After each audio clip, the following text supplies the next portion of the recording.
Okey, so untuk standard kandungan kita pada hari ini ada dua lah. Satunya menerangkan maksud serakan dan yang kedua adalah membanding dan mentafsir serakan dua atau lebih set data berdasarkan plot batang dan daun dan juga plot titik dan seterusnya kita akan buat kesimpulan. Okey, so kita akan pergi dulu kepada yang pertama iaitu 8.1.1 ni.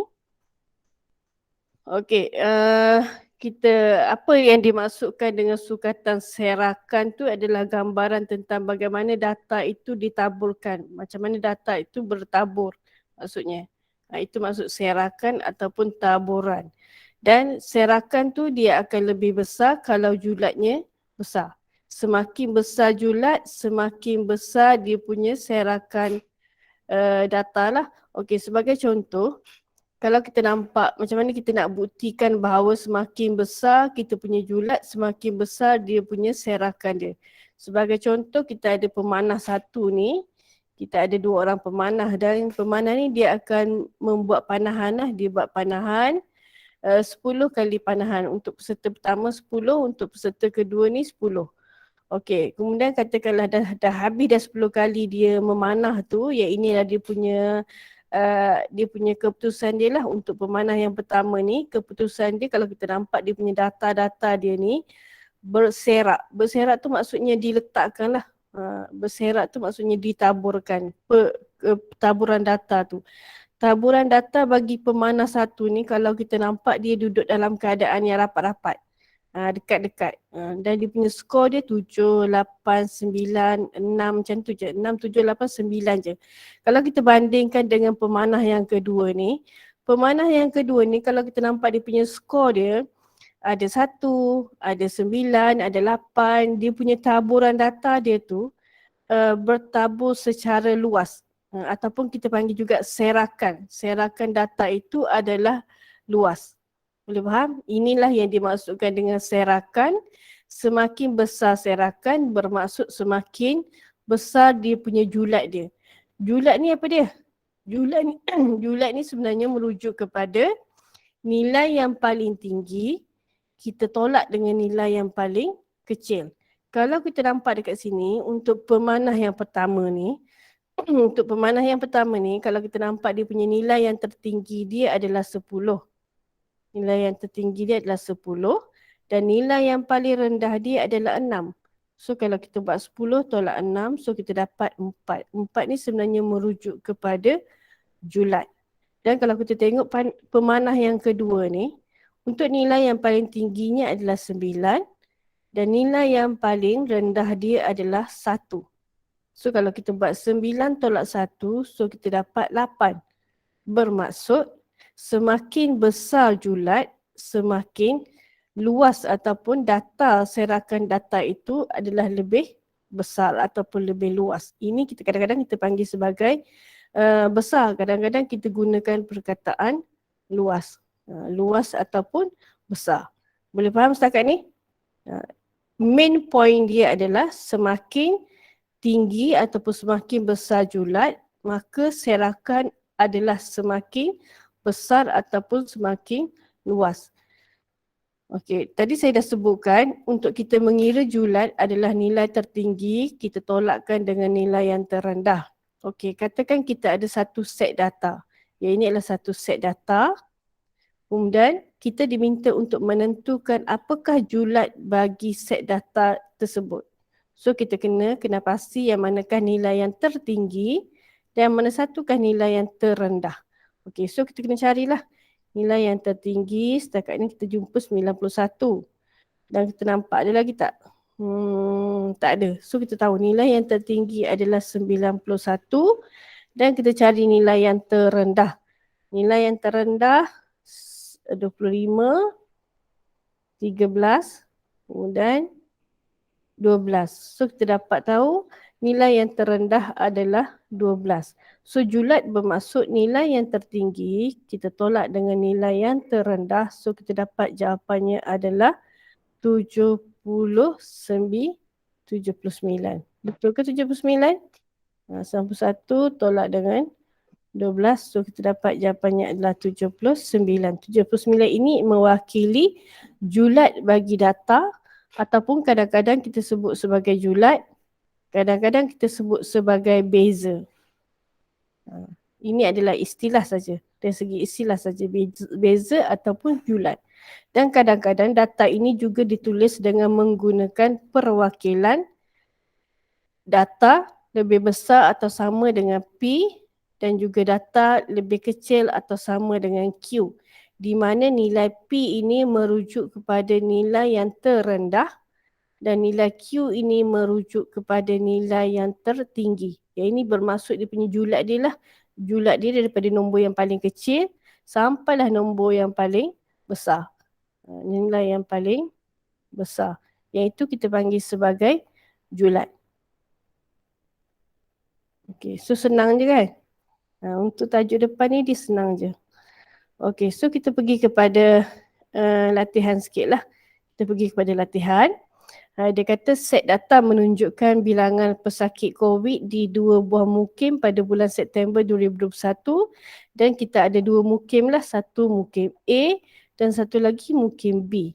Soalan dia tanya, set data yang manakah menunjukkan serakan yang lebih besar? So macam mana kita nak tahu? Kita kena cari dia punya julat dia. Sebab kita kena ingat julat yang lebih besar bermaksud serakan itu adalah lebih besar. So kita tentukan dulu untuk mukim A. Untuk mukim A, saya tulis julat A lah ataupun julat mukim A. So kita cari dulu nilai yang tertinggi dekat mukim A ni. Dalam data mukim A ni, nilai yang tertinggi adalah 170. Dan nilai yang terendah dekat sini adalah 11.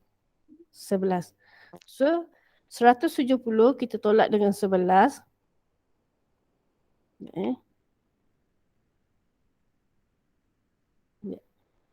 Okey, so 170 tolak dengan 11 kita dapat 159. 159 ini merupakan julat bagi set data untuk mukim A. So kita cari pula julat untuk mukim B. Julat untuk mukim B, so kita cari nilai yang tertinggi adalah 170 dan nilai yang terendah untuk mukim B adalah 1. So kita dapat jawapannya adalah 169. So 159 dan 169 menunjukkan bahawa julat untuk mukim B adalah lebih besar daripada mukim A. Ini bermaksud serakan untuk mukim B adalah lebih besar. Sebab tadi saya dah bagi tahu lebih tinggi julat bermaksud lebih tinggi ataupun lebih luas dia punya serakan dia. So daripada sini kita dapat kena pasti serakan untuk mukim B adalah lebih luas ataupun lebih besar. Justifikasikan jawapan anda. Kenapa alasannya? Alasannya kerana nilai julat bagi mukim B adalah lebih besar berbanding dengan mukim A. Itu adalah dia punya jawapan dia. Julat bagi mukim B adalah lebih besar daripada julat untuk mukim A. Okey, so dah selesai untuk soalan yang pertama. So kita tengok pada soalan yang kedua. Di bawah menunjukkan sesi PDPR yang diikuti oleh 32 orang murid pada suatu hari. Kemudian rumusan daripada tempoh PDPR ditulis dalam bentuk masa lebih besar atau sama dengan R dan juga masa lebih kecil atau sama dengan S. So dia kata apakah nilai R dan juga S? Okey, tadi kita dah belajar dah. R ini merujuk kepada nilai yang paling rendah. Nilai yang paling rendah. Dan S ini merujuk kepada nilai yang paling tinggi.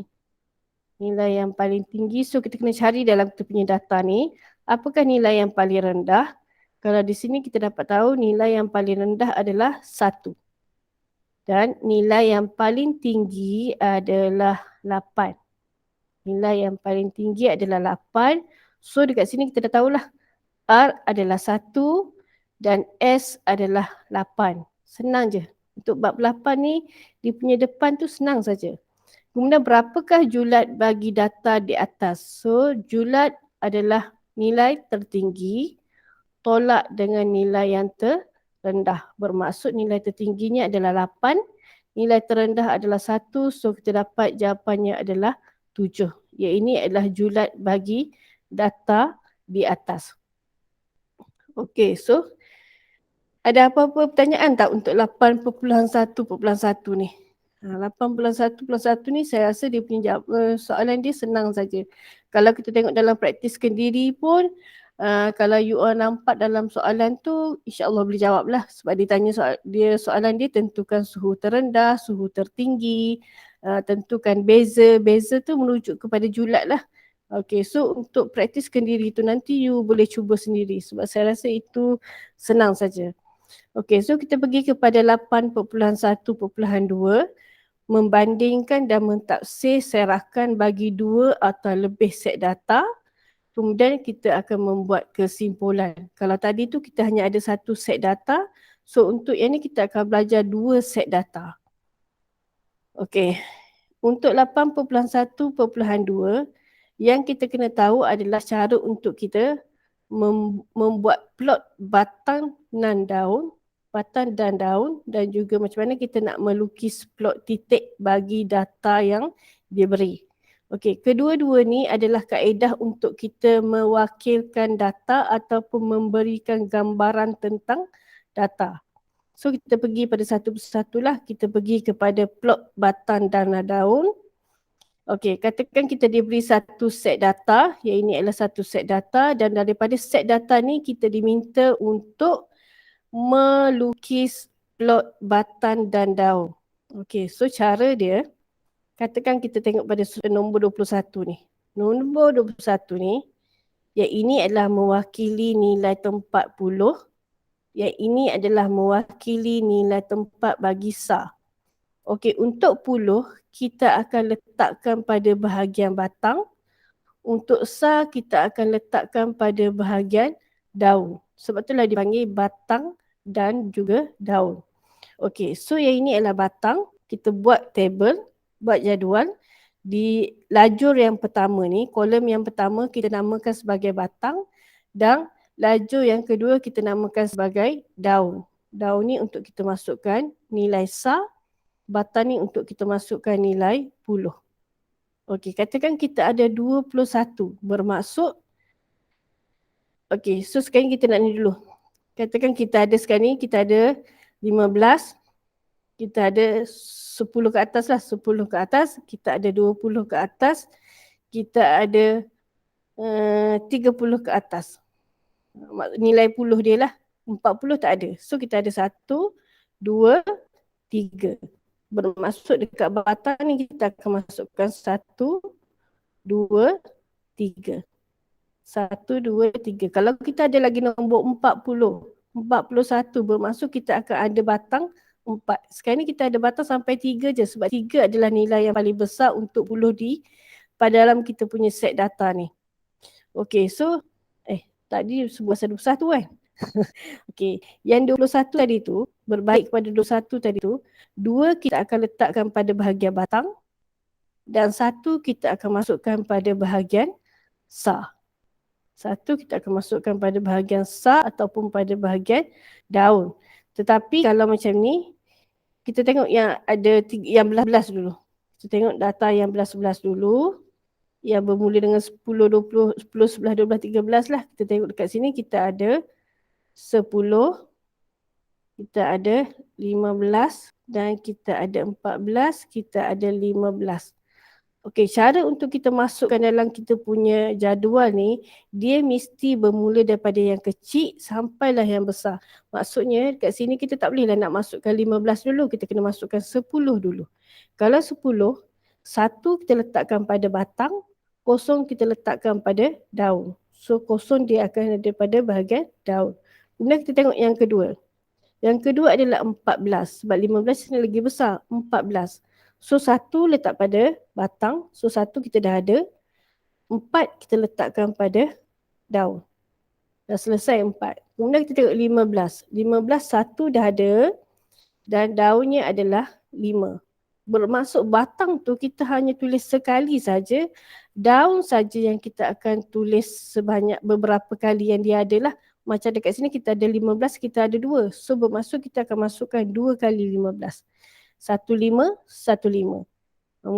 Kemudian dah habis dah untuk 1, kita masuk pada yang kedua pula. Yang nombor 2 kita ada 20, 20, 21, 22, banyak sangat 23, 23. So kita kena masukkan satu-satu. Untuk 20, kita ada 2. Bermaksud 2, 0, 0. Kemudian 21 kita ada 1. 22 kita ada 1, 2. So kita masukkan 2, 2 dan kita ada 23, 23. 23, 23. So pastikan setiap kali kita dah key in, kita dah masukkan, kita dah plotkan dalam jadual tu, kita potong dia punya nombor ni untuk mengelakkan nombor tu kita termasuk banyak kali. So 26 lagi satu, 26. Dan okey, 18 saya tertinggal tadi. So yang 8 ni kita boleh masukkan balik kat sini lah, 8.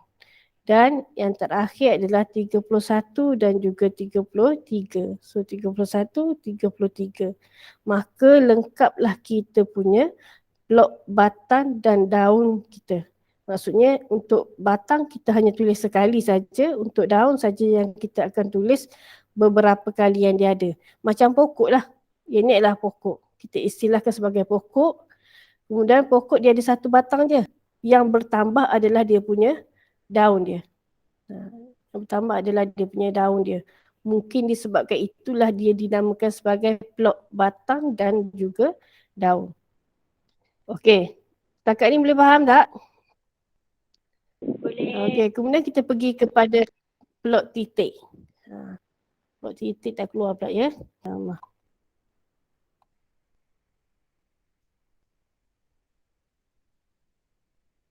Okey, ni kita punya graf kita. Okey, so kepada kita graf kita ni, kita akan buat dia punya garisan lah. Buat garisan dia. Buat garisan pada mana-mana lah pada kita punya bahagian graf kita, graf kita tu. Kemudian kita tengok kita punya data ni. Dah tengok kita punya data ni, kita tentukan skala berapa yang kita nak plot kita punya graf kita ni. Yang mudah bagi kita lah. Kalau macam dekat sini, mungkin kita boleh guna skala 10, 20, 30, 40 sehinggalah kepada paling tinggi pun dia punya nilai dia adalah 20 saja. 20 ke atas, 30 ada, 30. So bolehlah kita plot dekat sini. 10. Kecil sangat. Sekejap Okey, kita boleh plot kat ni 10, 20, 30. Untuk plot nilai ni bergantung kepada kesesuaian lah. Kita kena pilih sendiri nilai mana yang sesuai dengan set data tersebut lah. Okey, so kita akan plotkan dia punya titik dia bermula daripada nombor yang paling tepi sekali lah. 21. So kita tengok dekat 21 ni dekat mana dia punya titik dia. 20, 21. Sebab sini 25 ni. Kalau ikut sini adalah 25. Bermaksud 21 nya akan ada di sini. So kita masukkan 21. Dah selesai. Kemudian kita plotkan yang kedua 15. 15 dia akan duduk di sini. So kita masukkan 15. Kemudian kita masukkan 22. 22. Kemudian 23. 23 duduk sini. 20. 10. 18. 22. Okey, 22 ni nampak tak? Tadi kita dah ada buat 22 kan. So dia ada lagi sekali 22. Bermaksud 22 tu kita akan tulis di atasnya. Tetapi pastikan dia punya kedudukan dia tu adalah selari. Selari. So 22. 26. 26. So 26 tak ada lagi, kita letaklah di bawah. Kalau masih ada lagi nombor yang sama 26, kita letak dekat atas. Sampailah kita dapat dia punya susunan dia. 26. Kemudian kita ada 31. Kita ada 15, kita ada lagi sekali 15, 20, 14, 33, penat 23. 3 tak mana tak ada 23 ni. 23. Okey, so dah selesai kita punya plot titik kita. Senang ke susah? Setakat ni senang je kan? So kena pastikan dia punya skala yang kita gunakan itu mestilah seragam. Okey, yang ini kalau kita ada satu set data. Kemudian kita tengok pula macam mana kita nak melukis plot batang dan daun dan juga plot titik bagi dua set data. Tadi kita ada satu set data je. So yang ni kita kena buat dua set data. Okey, so yang ni kita ada pasukan A dengan pasukan B. Ya, dia punya konsep dia sama je. Untuk batang kita masukkan puluh dan untuk daun kita masukkan SAR. Masukkan nilai SAR bermula daripada kecil sampailah ke besar dan yang ini pun daripada kecil sampailah yang ke besar. Dia punya kedudukan dia. Dari kecil hingga ke besar. So kita lihat dulu pasukan A. Okey, so sebelum tu kita tengok dulu nilai mana yang paling kecil dekat sini, nilai yang paling kecil sebab kita nak tulis dekat sini. Batang dia ni kita nak tulis apakah dia punya nilai-nilai dia. So kalau kita tengok dekat sini, nilai yang paling kecil adalah bermula dengan 35. Bermaksud dekat batang ni adalah 3 lah. Yang 2, 1 semua tu kita tak payah tulis. 3, kemudian nilai yang paling besar adalah 80. Bermaksud 4, 5, 6, 7, 8. 3 ni untuk 30 ke atas, 40 ke atas, 50 ke atas, 60 ke atas, 70 ke atas dan 80 ke atas. So kita plot untuk pasukan A dulu. Untuk pasukan A yang bermula dengan 3, kita ada 35, kita ada 39. 35, 39 dan juga 36. 36. So kita bermula dengan yang kecil dululah. 5, 6, 9. Okay, dah selesai untuk yang 3. Kemudian kita buat yang 4 pula. 4 kita ada 40, 41, 41. Baik, tengok ada lagi tak 4? Tak ada dah. So kita ada 0, 1, 1. Kemudian kita teruskan dengan yang 50. 50, 50, 50, 50, 51, 52. So dah tak ada yang 50, kita buat yang 6. 6 kita ada 60, kita ada 61 dan kita ada 62. Kemudian dah tak ada yang 6, 7. 7 kita ada satu je, 70. Dan 8 kita ada satu iaitu 80. So complete kita punya plot batang dan daun untuk pasukan A. Kemudian kita buat yang pasukan B. Pasukan B kita tengok yang 3. 3 ada ke tak? So 3 tak ada. So yang tak ada kita biarkan kosong. Untuk 4 kita ada 45, 45, 48, 49 dan juga 49. Okey, dah selesai 40 lebih, kita buat yang 50. Untuk 50 kita ada 50, 50, 51. 50, 50, 51 dan 52. 52. Dah selesai 50, kita teruskan dengan 60. Kita ada 62, 62, 62, 62. Kita ada 68, 68, 69. 68, 68, 69. Okey, so ya, tertinggal 55 ya. 55, so kita masukkan dekat sini 5. Kenapa tu? Ya.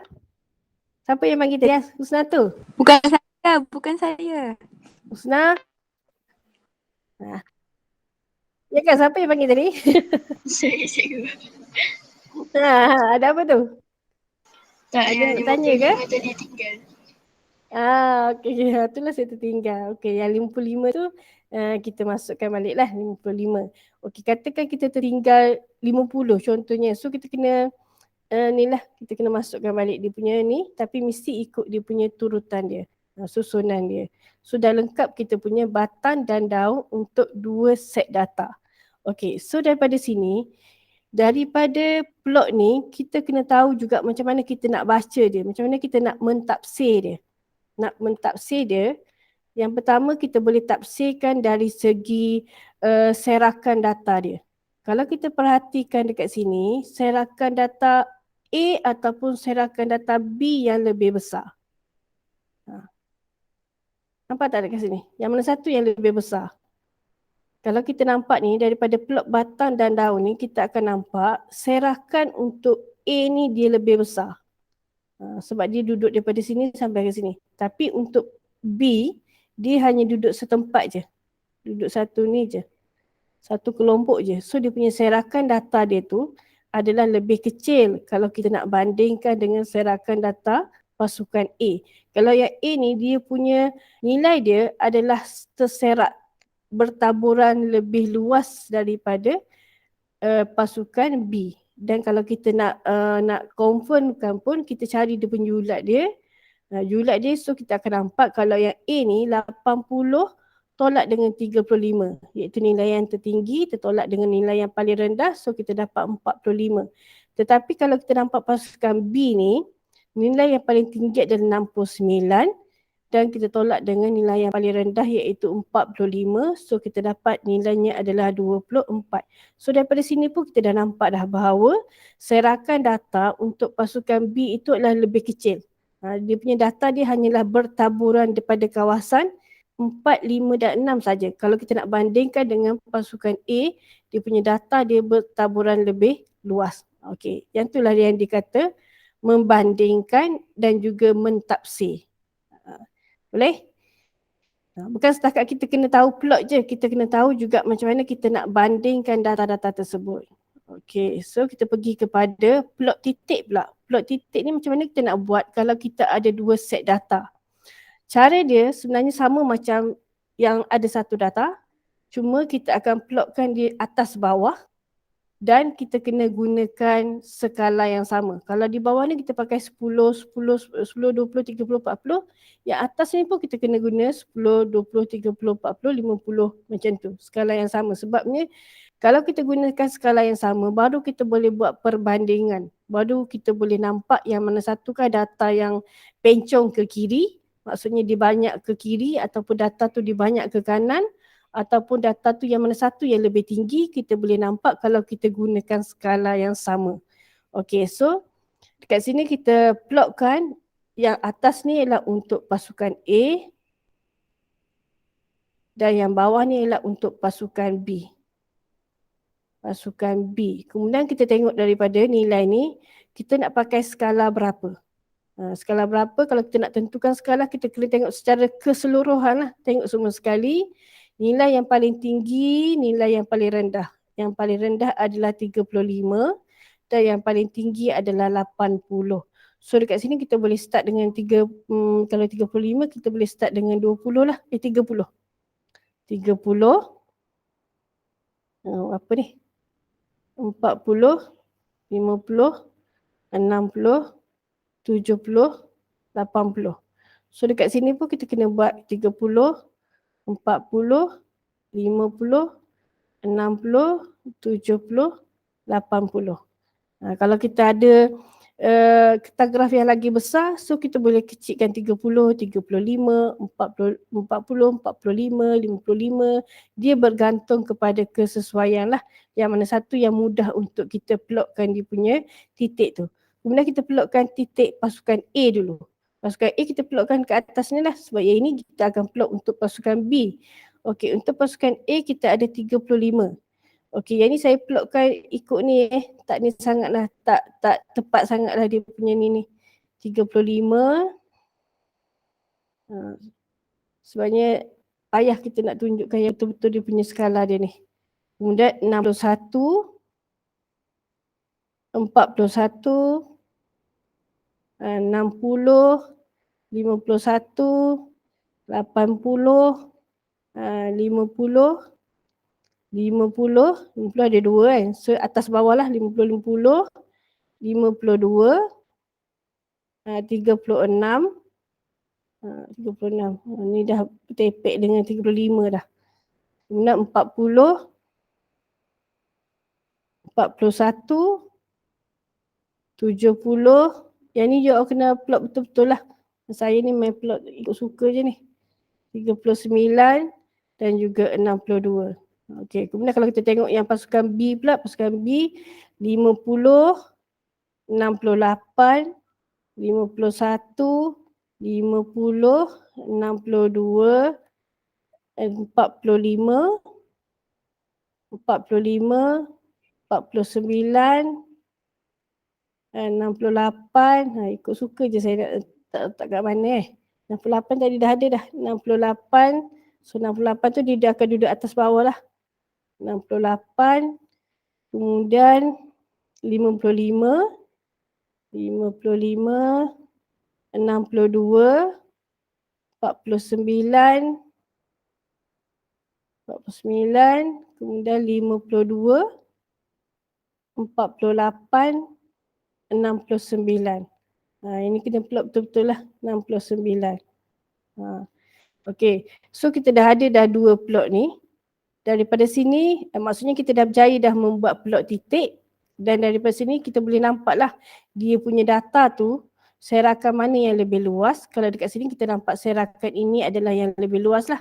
Maksudnya tengoklah dia punya size dia. Daripada sini ke sini adalah lebih luas berbanding dengan serakan data untuk pasukan B, serakan datanya adalah lebih kecil. Yang ni dari segi serakan data. Kemudian daripada graf yang sama, kita boleh baca juga nilai manakah yang paling maksudnya kekerapan tu. Kekerapan data tu pada mana? Kalau untuk pasukan B ni, kekerapan data itu adalah dari dekat sini. Maksudnya nilai yang paling tinggi. Sebab kita kan akan plot ni, maksudnya kalau nilai yang sama kita akan plotkan daripada atas ke bawah. Maksudnya kita akan nampaklah daripada plot tu yang mana satukah nilai yang paling tinggi dan yang mana satukah nilai yang paling rendah. Yang ini kita boleh baca daripada plot yang kita buat. Okey, kemudian dah selesai kita punya plot titik, dah selesai dah kita punya cara untuk kita membaca. Kemudian lagi satu, kita mungkin juga boleh katakan kita ada 2 data kan. Yang ini dia ada bahagian tepi saja. Kemudian yang ini dia ada bahagian kanan. So kita boleh katakan, let's say lah yang ini cerita pasal ujian. Cerita pasal ujian. Dan ini adalah markah kosong, 10, 20, 30 sampailah 100 markah ujian. Kemudian untuk yang B ni, pasukan B ni, untuk kelas yang nombor 2, kita nampak dia punya markah ujian dia duduk di bahagian kanan. Tapi untuk kelas A ni, kita nampak dia punya markah dia duduk di sebelah kiri. So daripada situ, kita boleh buat tafsiran bahawa pelajar kelas B memperolehi markah yang lebih tinggi berbanding pelajar kelas A. Maksudnya kadang-kadang kita kena tafsir dia secara situasi juga. Secara situasi kalau kita nampak contoh dalam buku teks tu, untuk soalan latihan praktiskan diri 8.1 B, dia bagi satu isi badan, dia bagi berat badan untuk kelas A, bagi berat badan untuk kelas B. Kemudian dia minta kita plotkan batang daun, dan daripada situ kita akan nampak dia punya tafsiran dia adalah kelas manakah pelajar-pelajarnya mungkin berbadan besar daripada kelas yang lagi satu. Maksudnya kita kena tafsirkan data tersebut sesuai dengan dia punya situasi dia. Boleh? Okey, sebagai contoh ini adalah untuk kita membuat tafsiran bagi data. Mungkin kita boleh tafsirkan dia dari segi kekerapan data tu. Dari segi kekerapan, kalau sini kita boleh nampak kekerapannya adalah pada julat 2. Pada julat 2, dia punya nilai kekerapan dia adalah tinggi. Yang ini adalah kalau kita nak cerita dari segi kekerapan. Ataupun mungkin juga kita boleh ceritakan data yang paling kurang muncul adalah pada markah ataupun pada plot 3 ni. Yang ini adalah data yang paling kerap muncul. Ataupun mungkin juga kita boleh ceritakan dari segi cerapan yang paling tinggi. Kalau dekat sini mungkin kita boleh cerita pasal skor 3 ni adalah cerapan yang paling tinggi. Dan skor 1 adalah cerapan yang paling rendah. Serakan lebih kecil ataupun serakan lebih besar. Yang ini kita boleh nampak dia punya serakan dia. Serakannya adalah lebih besar dan yang ini serakannya adalah lebih kecil. Yang ini dari segi serakan. Ataupun kita mungkin juga boleh cerita pasal data itu tertumpu di sebelah kiri ataupun di sebelah kanan. Kalau dekat sini, data tu dia tertumpu di sebelah kanan. Dan kita kena tengok situasi adakah kanan ini adalah yang lebih baik ataupun kiri ini yang lebih baik. Okay, macam yang pemanah tadi tu. Yang pemanah tadi tu kalau kita nampak dia punya skor dia tu, pemanah 1 dengan pemanah 2 tadi tu, mana dah? Pemanah 1 dengan pemanah 2, kalau kita buat dia punya plot tadi tu, kalau kita buat plot titik tadi tu, kita akan nampak dia punya taburan dia. Kalau untuk pemanah 1 dia punya data dia berada di sebelah kanan je, sebab dia akan 6 sampai 10 kat sini. Tetapi untuk pemanah 2 ni dia bertaburan. Dia bertaburan. So kita boleh katakan pemanah 1 ini adalah lebih baik daripada pemanah nombor 2. Yang ni kalau kita nak cerita dari segi serakan lah. Serakan untuk pemanah 2 adalah lebih luas, serakan untuk pemanah 1 adalah lebih kecil. Okey, iaitu adalah untuk kita mentafsir kita punya plot batang dan daun dan juga plot titik kita.